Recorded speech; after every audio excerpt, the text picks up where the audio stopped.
Bon, bonjour à tous. Moi, c'est Charles de Mon Petit Caviste. Donc, j'ai été invité par Match aujourd'hui pour vous présenter une petite sélection. Je vous présente Patrick, qui est donc le responsable de la cave de Match. Bonjour. Et donc, ce soir, voilà, je vous ai fait une petite sélection, des choses très sympas. C'est vrai que le catalogue est déjà très sympa à la base, hein. Alors, vous allez bientôt le recevoir. C'est un petit catalogue qui est plutôt sympa, facile. En plus, il n'y a pas beaucoup pas trop, on va dire, de références. Et moi, donc, je vous ai fait une petite sélection sympa. Et aujourd'hui, on démarre d'abord comme une dégustation professionnelle. Patrick le sait. Tout à fait. Quand on démarre sur une dégustation professionnelle, toujours les rosés en premier. Les blancs ou les rouges, on peut même switcher parfois, mais en général, on fait rosé toujours d'abord. Rouge ou blanc, blanc sur rouge, peu importe. Et on termine après par les blancs sucrés. Ne jamais commencer par les blancs sucrés. On y reviendra après. Donc voilà, donc aujourd'hui, une petite section sur forcément les rosés. Vous allez voir qu'il y a deux petits rosés très sympas et deux blancs. Ok? On démarre quand vous êtes prêts. Patrick, tu es prêt? Je suis prêt. Allez, super, allons-y. Bon alors, on commence tout d'abord par un rosé qui est là. Alors c'est le rosé ici Sage et Sauvage qui est du domaine Jean-Jean, donc des vignobles Jean-Jean, tenu par Brigitte Jean-Jean. Ici dans le catalogue, il est à la page de combien? Il est à la page 26. La page 26, voilà, on est sur la page 26, donc vous le retrouvez sur la page 26. Alors pourquoi j'ai sélectionné ce rosé? Alors outre le fait que la bouteille est très sympa, vous voyez, il y a des petites, tous des petits diamants comme ça, c'est assez rigolo. Outre le fait que la bouteille soit sympa, mais c'est toujours aussi attractif, hein, faut pas se le cacher. C'est un rosé biologique, alors on y reviendra après sur les vins biologiques, qu'est-ce que c'est? Mais au-delà de ça, c'est un rosé du Languedoc, des vignobles Jean-Jean. Est-ce que tu veux dire un petit mot sur les vignobles Oui, Jean-Jean? Vignoble Jean-Jean, c'est des gens qui sont vraiment précurseurs de la qualité. On travaille avec eux depuis 2002, donc c'est vraiment un partenaire très ancien de notre enseigne. Depuis qu'on les connaît, donc depuis 18 ans, ils ont toujours axé leur politique sur la qualité et sur le respect de l'environnement, puisqu'ils ont de nombreux domaines qui sont bio aujourd'hui et qui ont un investissement dans le durable. Exact, exact. Et c'est vrai que la première fois que j'ai rencontré Brigitte Jean-Jean à l'époque, elle m'avait expliqué que le bio, elle ne faisait pas des vins biologiques en fait pour directement les consommateurs, mais vraiment plus pour déjà, premièrement, les gens qui travaillent dans la vigne. Et c'est ça que j'ai trouvé très beau et important dans son travail, c'est que vraiment elle a axé d'abord le bio pour ceux qui travaillent dans la vigne, hein, pour éviter les maladies et des choses comme ça, et bien entendu pour le consommateur. Mais bien entendu, premièrement, c'était pour la vigne. Voilà. Alors, revenons sur ce rosé. Alors, ce rosé est très sympa. Est-ce que tu veux nous en dire quelques mots? Les cépages. Alors, le cépage, c'est quoi? C'est un type de raisin, hein, vous affolez pas. Même titre que dans les pommes, vous avez des pink lily ou des granny, c'est la même chose dans les raisins. Il y a différents types de variétés de raisins. Elles ont chaque fois une petite spécificité dont on va discuter avec Patrick. Voilà, donc en effet, il y a différents cépages. On va retrouver les cépages classiques du Languedoc, donc le Carignan, le Grenache, le Cinsault, et il y a une petite pointe de muscat qui est un cépage très aromatique de façon à lui amener de la gourmandise. Exactement. C'est ça que j'ai bien aimé en fait dans ce vin, c'est qu'il a un côté un petit peu gourmand. Vous avez sûrement déjà goûté du muscat moelleux. Ici, c'est un muscat sec, mais mêlé au cépage classique en fait des rosés qui est le Cinsault, là en plus de trois petits cépages typiques du Languedoc, et les 10% de muscat, ça donne vraiment une belle gourmandise. On va juste se le servir. C'est aussi, vous avez remarqué sûrement, c'est que c'est un rosé très très clair, très pâle. C'est ce qu'on appelle un gris. Donc c'est très aromatique, facile à boire. Hop. Merci. Et en plus, avec la pointe de muscat, très gourmand. Vous avez vu, c'est très très clair, très sympa. Hop. Alors, geste classique, hein, on tourne un petit peu, essayant de ne pas en mettre partout. On le sent. Donc là, beaucoup d'aromates, hein. C'est très bon. Il y a plein de petites choses très aromatiques. C'est super sympa. Et malgré que le muscat ne soit qu'en faible proportion, on a tout de suite ce nez On sent quand même un petit de peu de raisin muscat. croquant qui arrive C'est ça. rapidement. C'est ça, et puis ça donne vraiment une douceur. Vous savez, c'est pas le genre de rosé qui va vous piquer, vraiment vous piquer, vous donner des erreurs d'estomac. C'est vraiment C'est très flatteur. très flatteur, exactement. Allez.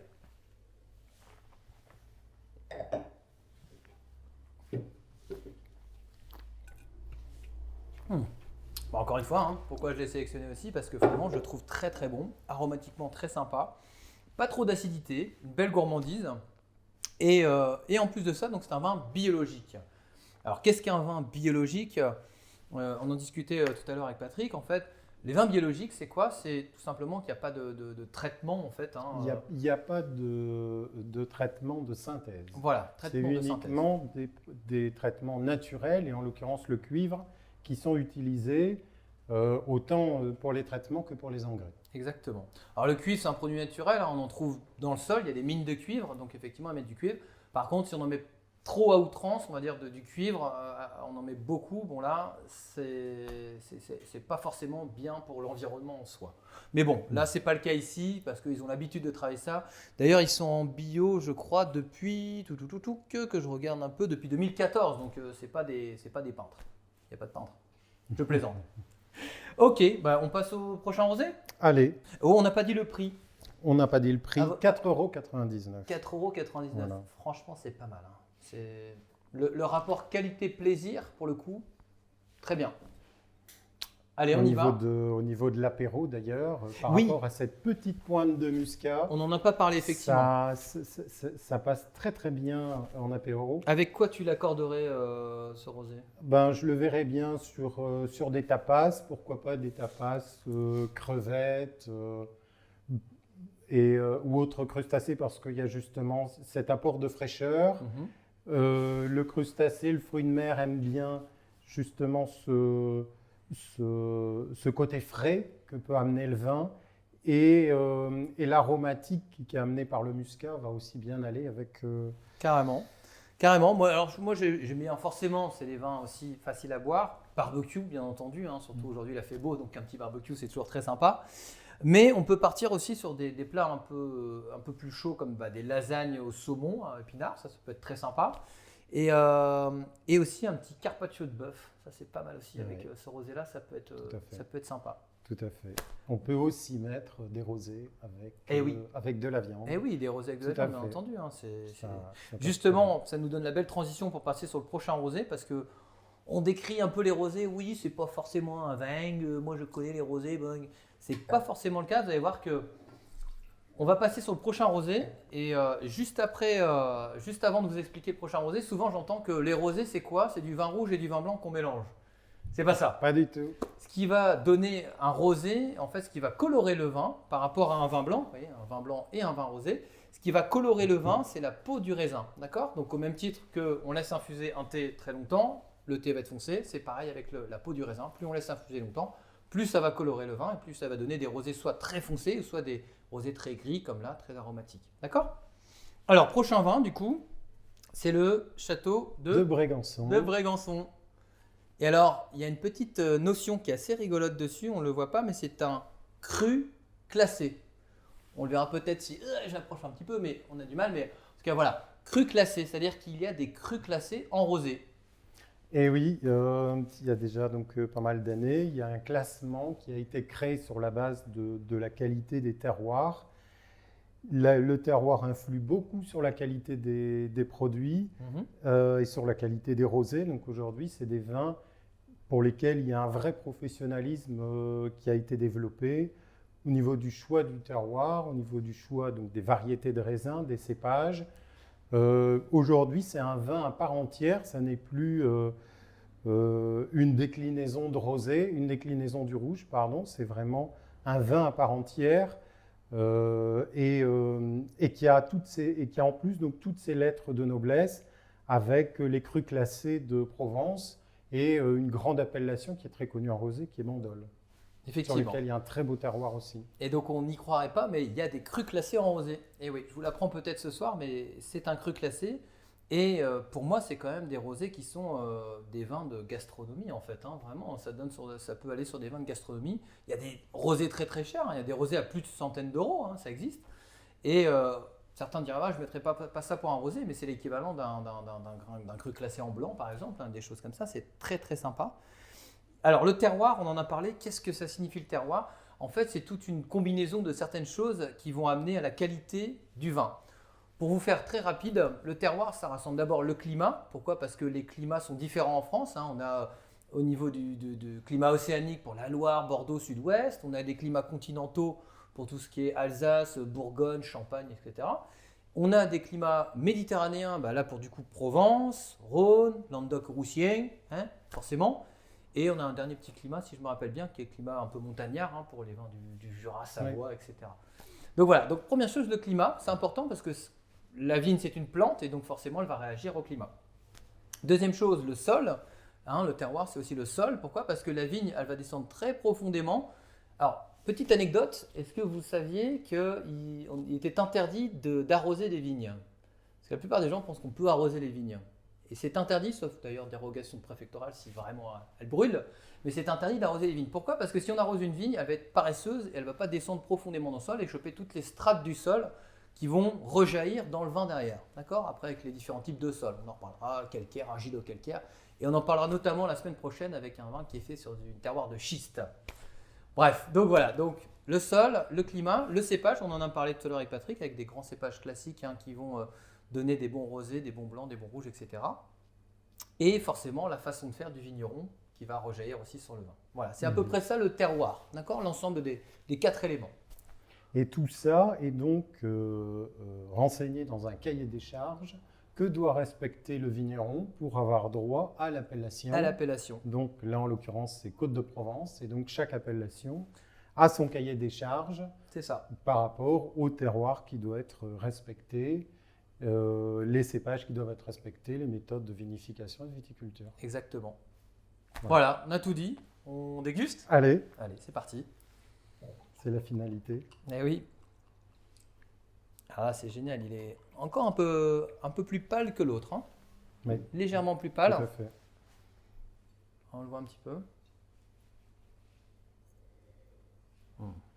C'est fin. Hein. Ils sont tout de suite au niveau du nez. On sent qu'il y a un gros travail au niveau du terroir et de la vinification pour avoir un nez aussi expressif. Bon, allons-y. Hein.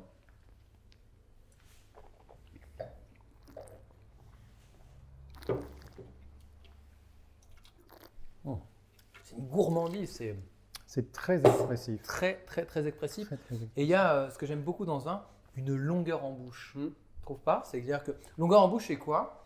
D'ailleurs, je vais peut-être vous apprendre une petite chose. J'imagine que, mesdames, si vous connaissez une marque de cosmétiques qui s'appelle Caudalie. Ça vous parle ?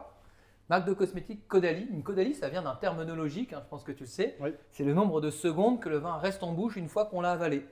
Et donc, plus un vin a de Caudalie, hein, vous pourrez vous la péter un petit peu au resto la prochaine fois. Il y a beaucoup de Caudalie sur ce vin. Plus un vin a de Caudalie, meilleur il est au niveau de la longueur en bouche en fait. Hein. Tout à fait. C'est Voilà. un vrai critère de qualité. C'est un critère de qualité. Et là, pour le coup, il y a beaucoup de Caudalie. Hein. On l'a encore. Hein. Ouais, on l'a encore en bouche. Hein. Alors, avec quoi tu l'accorderais ce vin du coup ? Je l'accorderai avec... on peut l'accorder, on peut passer sur des viandes ou des poissons, parce qu'on sent qu'il y a une certaine structure et beaucoup de puissance. Un filet de cabillaud, par exemple. Éventuellement à la provençale. Oui, donc les poissons blancs qui sont assez fins. C'est ça. Pourquoi pas avec une garniture à la provençale ou à base de tomates, de poivrons. Ça ira bien avec le vin et le vin a la puissance pour le soutenir. On pourrait aussi l'associer, moi je le verrais bien avec le veau, parce qu'il y a une certaine minéralité dans le vin qui vient du terroir justement. C'est ce que j'avais mis aussi. Donc avec une pièce de veau, ça pourrait faire aussi un bel accord. Tout à fait. Et alors moi j'ai mis aussi un petit accord un peu audacieux de prendre ça avec une bonne glace au pamplemousse. Ah oui, oui. Ça peut être pas mal ça, hein. Ça c'est un accord un peu, on ne dit pas le rosé et de la glace, mais finalement on met bien de la vodka avec de la glace. Donc autant essayer du rosé avec de la glace. C'est comme, il y a un petit côté pamplemousse forcément dedans, tout à fait. ça va un peu se matcher aussi avec un sorbet pamplemousse. Hein. Plutôt à la limite ça sera un peu moins sucré qu'une vraie glace, mais en tout cas un sorbet pamplemousse avec ça peut être délicieux. Voilà un petit peu. On n'en a pas parlé, c'est un vin en HVE. Oui. Alors c'est une notion qui revient souvent, HVE. Je vais laisser Patrick expliquer. Ça se développe beaucoup. Donc là, c'est une norme qui a donc dans le cadre du respect de l'environnement. Ça a été créé donc par le ministère de l'Agriculture. Je te coupe juste un peu. HVE pour ça veut dire haute valeur environnementale. Voilà, donc vraiment respectueux de l'environnement. Donc vous pourrez peut-être voir par-ci par-là HVE 3, parce qu'il y a 3 niveaux, et le niveau à partir duquel le vin peut mettre en avant la petite pastille, c'est uniquement le 3e niveau qui est le niveau le plus élevé. Parfait. En gros, HVE, pour vous faire un petit raccourci rapidement, c'est entre une agriculture raisonnée qui va en conversion vers le biologique. Pourquoi il y a aussi ces termes un peu HVE, etc. etc. Parce qu'on ne peut pas passer d'une agriculture raisonnée ou classique au biologique comme ça. Hein. Il faut quand même à peu près 3, 4, voire 5 ans, le temps que les terres s'assainissent. Et donc, c'est aussi des valeurs qui permettent de tout doucement dire attention, on arrive en HVE, on va bientôt être biologique, pour ceux qui veulent. Il y a aussi dans certains vignobles une certaine complexité à faire du bio, notamment dans les régions très humides. Oui. Et le HVE et tout ce qui est l'agriculture raisonnée, donc le durable, ça permet d'avoir une évolution dans le respect de l'environnement tout en ayant moins de contraintes que le bio. Et dans des régions où c'est très humide, c'est très avantageux. Et puis, il y a beaucoup moins de surcoûts, voire pas de surcoûts à se développer aussi, en HVE, ouais. alors qu'en bio, il y a toujours un surcoût et le domaine peut ne pas vouloir monter son coût de production de façon à ne pas être plus cher sur la table. C'est ça aussi. La maladie la plus courante, pour faire une petite parenthèse, de la vigne, c'est le mildiou. Le mildiou, c'est comme dans les tomates, en fait, c'est que ça pourrit effectivement dans les régions où il y a beaucoup d'humidité. Donc c'est vrai que c'est plus facile, attention, hein, je fais des raccourcis, mais plus facile de faire du bio quand il y a plus de sécheresse et moins d'humidité que dans les régions où il y a plus d'humidité. Donc forcément, c'est là où la norme peut jouer de HVE. Tout à fait. Donc, pour faire vraiment simple, il y a la grande notion d'HVE, c'est de réduire les produits de traitement dont on parlait tout à l'heure sur le bio, donc d'en avoir moins, et de recréer une biodiversité, donc de faire de façon à ce qu'il y ait plus d'insectes, de recréer de la vie dans les vignobles, de remettre de l'enherbement pour que les sols... Voilà, ils ont le droit d'enherber pour qu'il y ait là aussi des insectes et de la vie dans les sols. La biodiversité. Hein. Donc HVE est une des normes de l'agriculture raisonnée et du durable. Il y en a d'autres, on verra après. Il y en a d'autres. Et HVE, le concept, c'est la réduction des produits phytosanitaires. Ils sont très axés là-dessus et de recréer de la biodiversité. Voilà. Parfait. Pour faire simple. Et donc, il est en HVE. Ça Celui-là, il est en HVE. Voilà. Tout à fait. Voilà. Vous avez tout. Hein, on a tout expliqué. On va partir sur le blanc, puis après, on partira effectivement sur les vins durables et choses comme ça. Et donc, c'est à 9,99 € en page 27. Bien entendu. Donc, vous avez un cru classé quand même en Provence. En Provence, en rosé, à 9,99 €. Ouais. C'est quand même plutôt pas mal. Et vous verrez qu'il y a vraiment une belle finesse sur ce vin. Moi, je suis très fan. Pour les amateurs de grand rosé. Pour les amateurs de grand rosé. Et pour surprendre beau papa, le rosé cru classé, s'il ne connaît pas, vous lui offrez un petit cru classé en rosé. Vous allez voir que déjà, c'est très fin. Et en plus, vous pourrez le surprendre. Tout à fait. Pensez-y. Beau papa ou belle maman, d'ailleurs. Alors, prochain vin. Eh ben, on repart au domaine de Jiangzheng, avec Brigitte Jiangzheng. C'est le même domaine que le premier rosé, le Mas 9. Ici, c'est de toute façon la même étiquette, sage et sauvage. Toujours en vin biologique, encore une fois. Et là, par contre, on est vraiment sur du blanc. Donc les cépages, forcément, seront un peu différents. On est plus, du coup, sur du muscat sec. Oui. Et du colombard. Du colombard. Cépage typique aussi du Languedoc. Là, le muscat est en proportion plus importante que dans le rosé et ça va donner un vin beaucoup plus aromatique. Là, on est vraiment dans la gourmandise pure. Alors, c'est du muscat sec. Encore une fois, ce n'est pas moelleux. Même si on a l'impression, on a l'habitude du muscat qui peut être un peu moelleux et on boit du muscat, du muscat de Frontignan ou des choses comme ça. Et là, c'est pas du muscat de Frontignan, c'est vraiment du muscat sec. Et donc, c'est très aromatique. Comme on le retrouve en Alsace. Comme on le retrouve en Alsace, exactement. En Alsace, il se vend depuis toujours du muscat sec, dans lequel il n'y a pas de sucre résiduel. Exactement. Il y a uniquement le fruit. Exactement. Sans les calories. Jawohl.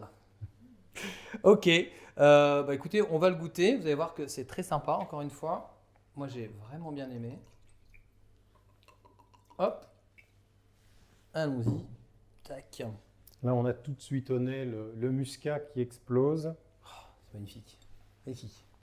C'est une gourmandise. On a l'impression de croquer dans des fruits, de sentir le fruit. C'est une salade de fruits qui est devant vous là. Ouf, c'est plein de petits fruits et des petites fleurs blanches aussi. Hein. Oui. Très sympa ça. C'est règle, c'est gourmand entre copains. Vous le disiez, c'est vrai. Ouais, les accents. Ils parlent comme ça. Hein.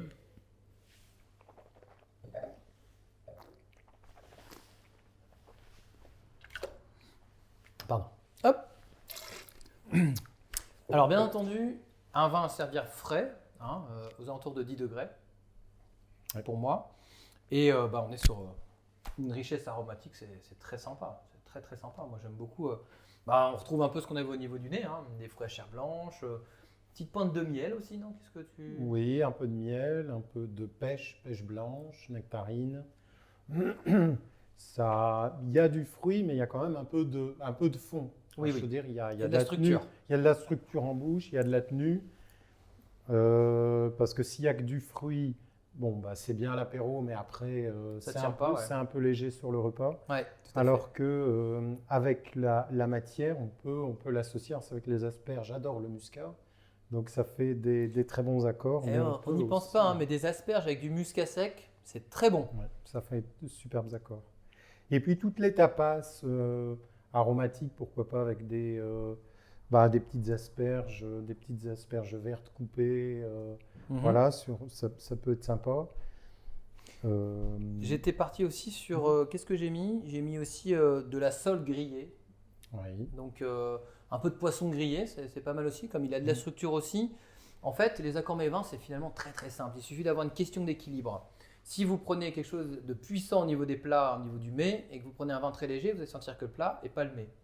Inversement, si vous prenez un vin très puissant et que vous prenez un plat très léger, vous allez sentir que le vin et pas le plat. Et donc il faut vraiment avoir un équilibre.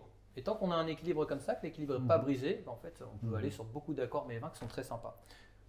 Alors il y a dans certains cas aussi des accords qui se font sur le contraste. Bien sûr, aussi. Par exemple, avec le confit, le Cahors avec sa matière et sa puissance va venir équilibrer en bouche pour éviter, parce que si on lui met un vin très rond au confit, Exact. on va avoir deux choses Ouais, ça peut un être peu lourdes un en peu- bouche, Voilà, c'est ça, un peu trop gourmand. un peu trop gourmand. Donc il y a aussi des accords qui se font sur le contraste.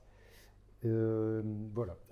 Et alors, du coup, on est au même prix, c'est ça? On est au même prix, oui, 4,99, toujours en passe 26, du catalogue, du grand catalogue. Du parce grand qu'il y a catalogue. des grands, il y a des Différents. moyens, il y a des petits. Bon, du grand Ça, catalogue. Voilà. Et encore une fois, on ne dirait pas comme ça, mais 4,99 pour un vin biologique, on en a parlé tout à l'heure, il y a beaucoup de Ouais, travail c'est sur les vins intéressant. biologiques, hein, c'est Tout à forcément fait. des vendanges manuelles, des choses comme ça, enfin il y a beaucoup de choses, et c'est beaucoup de travail, donc c'est hyper intéressant, et c'est ce que j'ai dit tout à l'heure, c'est pareil que le rosé, un bon rapport qualité-plaisir, et en plus on a du vin biologique, c'est plutôt sympa. Voilà. Tout à fait. Oui. Ces notions des vins biologiques, on en parlait tout à l'heure, les vins durables, les vins biologiques, on en parle souvent chez Match. C'est Oui. une notion qui est importante pour vous? Très, très importante. On s'est engagé dans le durable, donc HVE et consorts, depuis 10 ans. En 2010, on a commencé à développer AgriConfiance, qui est un équivalent d'HVE. D'accord. Parce que le fait de proposer des produits sains, c'est dans nos gènes et dans l'ADN de l'entreprise. On pousse beaucoup les bio aussi, dans les vins et aussi dans d'autres rayons. En 2015, donc il y a 5 ans, on a aussi développé VDD, Vigneron en développement durable. D'accord. Juste après, on va pouvoir en goûter. D'accord. Vigneron en développement durable. Voilà, qui D'accord. est un équivalent d'HVE dont on a parlé et donc aussi d'AgriConfiance. D'accord. C'est une autre forme d'agriculture raisonnée. Et ça, c'est spécifique à Match. Hein. Ça, c'est pas spécifique à Match. Ce qui est spécifique à Match, c'est ce cône D'accord. qu'on a développé sur le vocable donc, de nos vins durables. Donc, on indique les grands principes que sont le respect de l'environnement et de la biodiversité.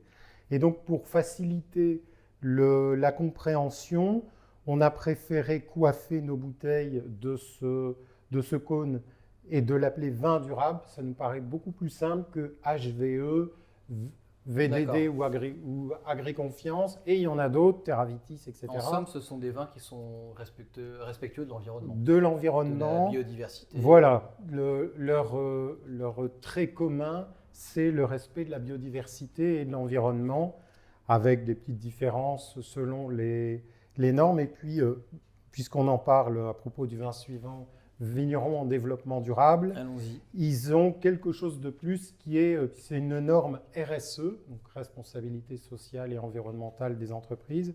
Ils ont en plus un aspect sociétal de créer du lien social, de travailler aussi sur la partie du bien-être des collaborateurs dans l'entreprise. On en parlait tout à l'heure. Tout à fait.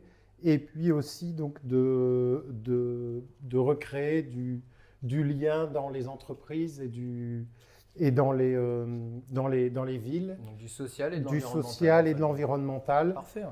Donc on est sur le niveau du dessous du bio, le durable, mais qui s'investit beaucoup aussi dans le respect de l'environnement. Ok. Bon, bah super. Voilà. Très bien. Donc, Ça, c'est, hop. Et donc, on retrouve les vins comme ça avec la petite collerette qui est là. Oui. D'accord, dans les magasins. Tout à fait. Génial. Comme ça, c'est plus simple à comprendre. Plus simple. Et sur notre site institutionnel, donc supermarchématch.fr, on a une page. Donc, il faut chercher un petit peu, il faut trouver la cave. On a toute une page où on explique Vous expliquez tout ça. toutes les démarches Bah voilà. pour tous ceux qui ont envie d'en savoir un peu Si plus. on veut en savoir plus, on regarde sur le site de Match. Ouais, voilà. Ok. Bon, bah on part sur le dernier vin. Ici, je voulais vous faire découvrir un Cros Hermitage. Alors, on va regarder un peu la page sur le catalogue. Tout à fait. Hop. Cros Hermitage, donc c'est du Rhône. Hein. Et souvent, on parle de Cros Hermitage, Saint-Joseph, Gigondas en rouge. Et là, c'est du blanc. C'est un Cros Hermitage en blanc. Vous allez voir que c'est un cépage qui n'est pas forcément connu, qui est du Marsanne. Souvent associé en général Marsanne, Roussanne et Viognier. Hein, c'est ce qui va donner Viognier, c'est ce qui va donner Grand Condrieu. C'est ça, les Grands Condrieux. Ouais, Tout à fait. Ouais. je confonds avec Cornas à chaque fois, mais c'est les blagues de cavistes. Hein. Bref, en tout cas, je confonds avec Condrieu, mais les Grands Condrieux, en gros, c'est que 100% Viognier. C'est des cépages très aromatiques, hein, c'est très sympa. Et là, donc, c'est un 100% Marsanne. Donc, si vous ne connaissez pas, du Cros Hermitage d'ailleurs, pour surprendre encore une fois beau papa ou belle maman, ça aussi, il n'y a pas beaucoup de gens qui connaissent. Ça, c'est une découverte. C'est une belle découverte et en plus d'être très bon. Allons-y. Tout à fait. Hop, on va se goûter ça. Merci. Et respectueux de l'environnement. Tac. Encore une fois, une couleur très très claire. Hein.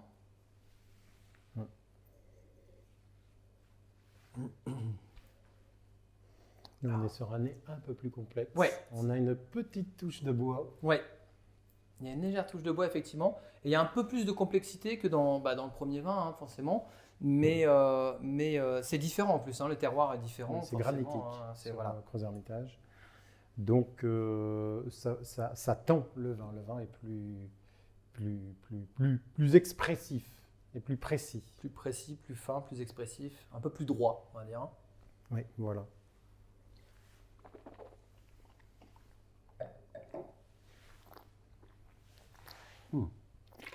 C'est bon. Hein. Pardon. Alors, petite aussi aparté, quand vous voyez des cavistes, des sommeliers goûter comme ça, faire comme ça, pourquoi on fait ça? Pourquoi on bouge un petit peu le vin en bouche? Et ça, c'est important d'ailleurs, je vous encourage à le faire quand vous avez un vin en bouche. Ça fait peut-être un peu bête hein, de faire un peu comme un bain de bouche, de faire mais vous allez sentir aromatiquement toutes les saveurs en bouche et ça va être beaucoup plus intense au niveau de la réception olfactive. Et quand on fait comme ça, c'est parce qu'on mêle les molécules d'oxygène et de vin et ça réveille les saveurs du vin. Il faut comprendre que le vin est un peu endormi dans la bouteille. C'est d'ailleurs pour ça qu'on tourne le vin, on tourne le verre, on goûte comme ça en faisant des petits bruits un peu bizarres. Mais c'est pas pour rien, hein. Je vous rassure. Voilà, c'est pour aider toutes les molécules olfactives, donc tous les arômes à sortir du vin et pour qu'on puisse les sentir et les analyser. Exactement. Alors, qu'est-ce que tu en penses de ce vin? Moi, je suis fan. Hein, c'est superbe. Il y a ce petit passage en fût qu'on sent, qui est très bien mêlé en bouche. C'est vrai qu'au nez, on le sent. Et ça se mêle avec les notes de fleurs. C'est la Marsanne, Roussanne. Là, en l'occurrence, il n'y a que de la Marsanne. Parce qu'on est sur une sélection un peu plus premium. Ouais. C'est aussi pour ça, parce qu'il y a un beau terroir que la cave l'a passé légèrement en fût pour lui amener de la complexité. Donc le fût, ça ne doit surtout pas être un cache-misère. C'est surtout pas là pour cacher le vin. C'est juste pour lui amener un peu de structure supplémentaire, un peu de puissance. Et ça ne doit surtout pas cacher les arômes du vin. Ça vient juste l'accompagner. Moi, je trouve que c'est sympa parce qu'il y a vraiment une belle sélection. On passe un petit gap. On a le premier déjà qui est très très bien en vin blanc. Là, on passe vraiment un gap. C'est un peu plus fin, un peu plus aromatique. C'est aussi un peu un terroir différent et un cépage différent aussi. Donc, du coup, ça change complètement. Mais c'est des choses que vous pouvez surprendre vos amis, votre famille, voilà, avec parce qu'on n'entend pas souvent de gros ermitages en blanc. C'est une belle cave en plus, hein, si je me rappelle bien. C'est la cave de thym. la cave de thym. La semaine prochaine, on va même goûter un Saint-Joseph de la cave de thym que je vous conseille aussi, vous verrez. Et vraiment, ils font des très belles choses. C'est des gens qui travaillent très très bien. Hein, ils ont une belle renommée. Ils ont une belle renommée. C'est une cave coopérative qui est un des fleurons du Rhône depuis longtemps. Nous, on travaille donc aussi avec eux depuis 2011. 2011.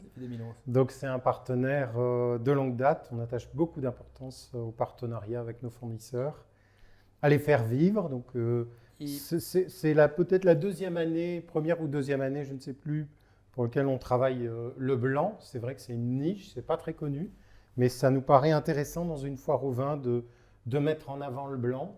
Depuis 4-5 ans, on développe des Côtes-du-Rhône blancs comme le Kéran, Châteauneuf blanc.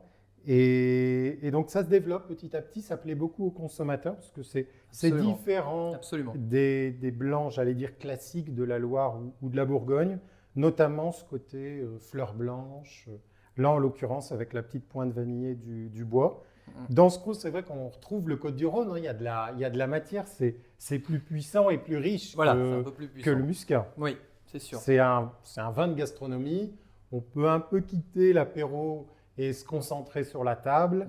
C'est un vin pour lequel les sauces ne lui feront pas peur. Voilà, c'est justement ça. Vous vous rappelez les accords mévins que je vous disais, la puissance. Là, pour le coup, il est assez puissant. Donc, on peut déjà monter sur des choses un peu plus gourmandes, effectivement, les sauces. Hein, voilà, un peu plus riche. Poisson en sauce.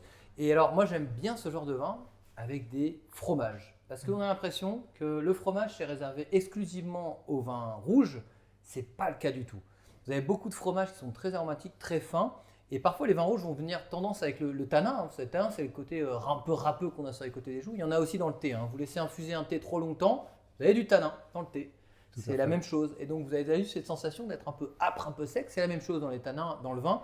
Et donc, parfois, les tanins du vin rouge peuvent venir casser parfois trop le goût des bons fromages. Des fromages, par exemple, à chair blanche, des fromages de chèvre, du marcelin, des choses comme ça. Et ça, comme il y a un bel équilibre aromatique, hein, des fleurs à chair blanche, des fraîches à blanche, des florales, etc., avec des fromages pas trop puissants, hein, pas trop non plus salés, ça peut être très très bon. Tout à fait. Très bon. Saint-Marcelin, donc, qui est géographiquement pas très loin de Crozes-Hermitage, hein, c'est en Isère.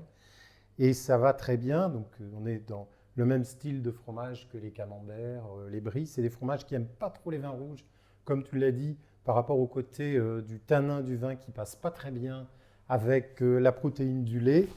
Et le vin blanc passe super bien. Donc, si vous faites une soirée au fromage, bon, bah là, il n'y a pas de problème. Et même si c'est au cours du repas, un peu de vin blanc après la viande, ça rafraîchit le palais. Exactement. Ça remet un petit coup de tonus sur la fin du repas. Et ça étonne tout le monde. Et c'est vrai que ça fait un accord qui est top. Exactement. N'ayez pas peur du blanc sur rouge, rien ne bouge, rouge sur blanc tout fout le camp. Pour moi, c'est que des bolivernes, comme on dit, des bagatelles. D'ailleurs, si je me souviens bien, cette histoire vient des pavillons marins. Je ne sais pas si tu es au courant de ce truc. En fait, c'est des pavillons marins parce qu'il y a des pavillons pour la tempête, c'est rouge sur blanc ou blanc sur rouge, et puis ça. Et donc, c'était la tempête quand il y avait un des deux pavillons comme ça. J'ai su ça il n'y a pas longtemps, je l'ai lu dans un bouquin. J'étais content pour dire que finalement, ce sont des balivernes et donc vous pouvez boire du rouge, du blanc, vous pouvez alterner. Effectivement, si vous switchez tous les alcools au bout d'un moment. Et de toute façon, on parlera la semaine prochaine aussi un peu des sulfites, un petit peu les sulfites dans le vin, etc. Différents types de vins qui peuvent exister. Est-ce que c'est vraiment ça qui donne mal à la tête, etc. Enfin voilà, on va peut-être pas vous accaparer trop longtemps.